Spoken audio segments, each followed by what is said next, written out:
оқушылар, бүгін алдымызда біздің даналық әліппесі. Инновациялық сөйлейтін даналық әліппесінің топтамасы. Бұл топтамаға 12 кітап кіреді. Мен қалай оқылатынын көрсетейін сендерге. Мысалы, қалық әні, домбыра, күйі. Сонда мына ручканы, мына қаламды жанына қойсақ та, мына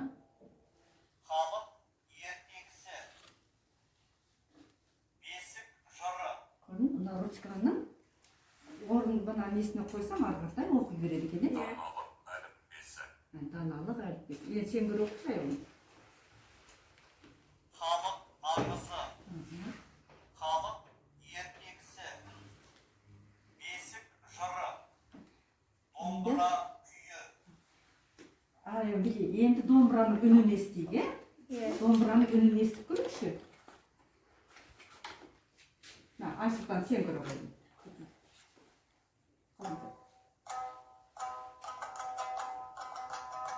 Біз не естіп тұрмыз? Домбыраның үнін естіп тұрмыз. Бұл күй ақсақ құлан деп айтылады екен. Бұл күйдің аты ақсақ құлан. Енді қобызды қайда? Қобызды көрейік.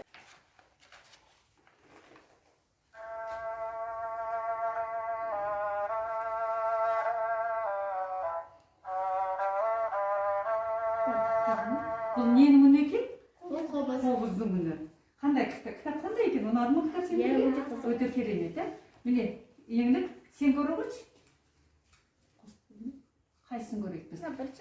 Қобызды тыңдадық, енді бесік жырын көрейік. Бесік жырын ал.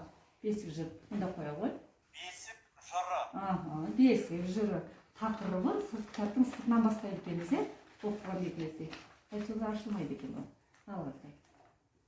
Бесік жыры. Жаңа тақырыбын айттық қой. Енді арғартай.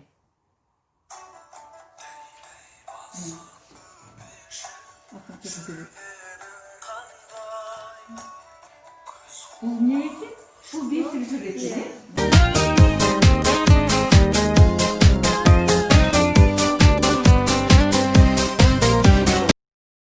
Мен 143-ші мектеп лицейдің 2-ші А сынып оқушысы Нұршит Еңлік Жомартқызы. Сынып жетекшім Балжан Мұрат. Кітап білім бұлағы демекші, мен кітап оқығанды қатты жақсы көремін. Кішкентай кезімде әжем маған ертегілер оқып берген. Мен ұйып тыңдайтынмын. Қазір әріп танып, өзімнің мектебімдегі кітапханадағы ертегілерді оқимын. Мысалы, сиқырлы жүзік, ұртоқпақ, үш аю бауырсақ, еріккен хан, кім күшті, табылған ақыл деген ертегілерді оқимын. Достарыма, сыныптастарыма кітапханаға оқуға шақырамын. Мектебім аяу